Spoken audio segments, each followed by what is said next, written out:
Welcome friends. Bharat সরকার সম্প্রতি অত্যাধুনিক প্রযুক্তি সম্বলিত পাসপোর্ট পরিষেবা চালু করেছে, যা দেশের নাগরিকদের জন্য আন্তর্জাতিক ভ্রমণ আরও সুরক্ষিত ও মসৃণ করার পথে এক গুরুত্বপূর্ণ পদক্ষেপ। পাসপোর্ট সেবা প্রোগ্রাম 2.0 এর অধীনে এই নতুন পাসপোর্ট প্রচলিত পাসপোর্টের পরিচিত বৈশিষ্ট্যের সাথে যুক্ত হয়েছে ইলেকট্রনিক চিপ। চলুন জেনে নেওয়া যাক এই পাসপোর্টের বৈশিষ্ট্য, পাসপোর্ট কী, সমস্ত বিষয়ে বিস্তারিত জানাবো এই ভিডিওর মাধ্যমে।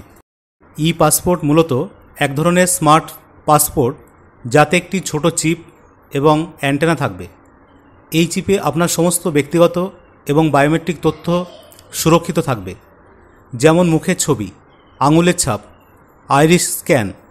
পাশাপাশি এই চিপে রয়েছে রেডিও ফ্রিকোয়েন্সি আইডেন্টিফিকেশন প্রযুক্তি, যার মাধ্যমে স্ক্যানার সহজেই আপনার তথ্য বুঝতে পারবে। পাসপোর্টের বিশেষ বৈশিষ্ট্যগুলি হল রেডিও ফ্রিকোয়েন্সি আইডেন্টিফিকেশন চিপ। পাসপোর্টের কভারে একটি ছোট ইলেকট্রনিক চিপ এবং অ্যান্টেনা এমবেড করা থাকে। এই চিপে পাসপোর্টধারীর ব্যক্তিগত তথ্য ও বায়োমেট্রিক বিবরণ, যেমন আঙুলের ছাপ, মুখের ছবি, নিরাপদে সংরক্ষিত থাকে। উন্নত নিরাপত্তা।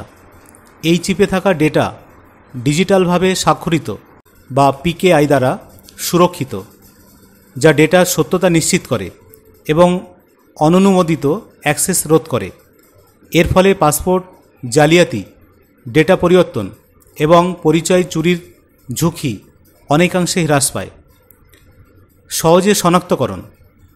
পাসপোর্টের সামনের কভারের নিচে একটি ছোট সোনালী রঙের প্রতীক থাকে, যা এটিকে সাধারণ পাসপোর্ট থেকে আলাদা করে। আন্তর্জাতিক মান অনুসরণ। এই পাসপোর্টগুলি আন্তর্জাতিক সিভিল এভিয়েশন অর্গানাইজেশন দ্বারা নির্ধারিত মান অনুসরণ করে তৈরি, তাই বিশ্বব্যাপী এর গ্রহণযোগ্যতা রয়েছে। পাসপোর্টের সুবিধা কী কী? পাসপোর্টের একাধিক সুবিধা রয়েছে, যা ভ্রমণকারীদের অভিজ্ঞতা উন্নত করবে। বর্ধিত নিরাপত্তা। চিপের মধ্যে থাকা এনক্রিপ্টেড ডেটার কারণে এটি নকল করা বা টেম্পার করা অত্যন্ত কঠিন। এটি পরিচয় যাচাইকরণ প্রক্রিয়াকে আরও নির্ভরযোগ্য করে তোলে। দ্রুত ইমিগ্রেশন প্রক্রিয়া। বিমানবন্দরগুলিতে ইমিগ্রেশন কাউন্টারে স্বয়ংক্রিয় গেটের মাধ্যমে পরিচয় যাচাই দ্রুত সম্পন্ন করা যায়, ফলে অপেক্ষার সময় কমে।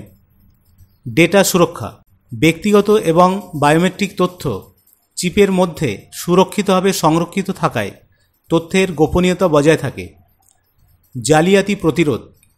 এটি জাল পাসপোর্ট তৈরি এবং ব্যবহারের বিরুদ্ধে একটি শক্তিশালী প্রতিরোধ ব্যবস্থা। কারা কিভাবে আবেদন করতে পারবেন? বর্তমানে নির্বাচিত কয়েকটি শহরের পাসপোর্ট সেবা কেন্দ্র অর্থাৎ PSK থেকে পাসপোর্ট ইস্যু করা হচ্ছে। সরকার 2025 সালের মাঝামাঝি সময়ের মধ্যে সারা দেশে সমস্ত পাসপোর্ট সেবা কেন্দ্রে এই পাসপোর্ট চালু করার লক্ষ্যমাত্রা রেখেছে। চেন্নাইতে ইতিমধ্যে 2023 সালের মার্চ মাস থেকে পাসপোর্ট প্রদান শুরু হয়েছে। কিভাবে আবেদন করবেন? অনলাইন রেজিস্ট্রেশন পাসপোর্ট সেবার অফিসিয়াল ওয়েবসাইটে অর্থাৎ www.passportindia.gov.in গিয়ে রেজিস্টার নাও লিঙ্কে ক্লিক করে একটি অ্যাকাউন্ট তৈরি করতে হবে। লগ ইন করার পরে অ্যাপ্লাই ফর ফ্রেশ পাসপোর্ট বা রিইস্যু অফ পাসপোর্ট লিঙ্কে ক্লিক করে প্রয়োজনীয় বিবরণসহ আবেদনপত্র পূরণ করতে হবে। আবেদনপত্র জমা দেওয়ার পর পে অ্যান্ড শিডিউল অ্যাপয়েন্টমেন্ট লিঙ্কের মাধ্যমে অনলাইনে ফি প্রদান করে পছন্দের পাসপোর্ট সেবা কেন্দ্রে অ্যাপয়েন্টমেন্ট নিতে হবে। নির্ধারিত দিনে আসল নথি ও আবেদনের রসিদসহ পাসপোর্ট সেবা কেন্দ্রে উপস্থিত হতে হবে। নির্ধারিত দিনে আসল নথি ও আবেদনের রসিদসহ পাসপোর্ট সেবা কেন্দ্রে উপস্থিত হতে হবে। সেখানে বায়োমেট্রিক তথ্য, আঙুলের ছাপ ও ছবি সংগ্রহ করা হবে এবং নথি যাচাই করা হবে। এরপর পুলিশ ভেরিফিকেশন প্রক্রিয়া সম্পন্ন হবে। সমস্ত প্রক্রিয়া সফলভাবে সম্পন্ন হওয়ার পরই পাসপোর্ট আবেদনকারীর ঠিকানায় পাঠিয়ে দেওয়া হবে। যাদের পুরনো বা প্রচলিত পাসপোর্ট রয়েছে, তাদের মেয়াদ উত্তীর্ণ না হওয়া পর্যন্ত সেটি বৈধ থাকবে। নতুন করে পাসপোর্ট নেওয়ার কোনো বাধ্যবাধকতা নেই। তবে মেয়াদ শেষে নতুন পাসপোর্ট করার সময় অথবা পাসপোর্ট পুনঃ ইস্যু করার সময় ই পাসপোর্ট পাওয়ার সম্ভাবনা রয়েছে। সুতরাং ভারতের এই ই পাসপোর্ট উদ্যোগ নিঃসন্দেহে একটি প্রশংসনীয় পদক্ষেপ, যা আন্তর্জাতিক ভ্রমণের ক্ষেত্রে ভারতীয় নাগরিকদের জন্য আরও বেশি সুরক্ষা ও সুবিধা নিয়ে আসবে। যদি ভিডিওটি ইনফরমেটিভ মনে হয় তাহলে অবশ্যই লাইক শেয়ার করবেন। ধন্যবাদ।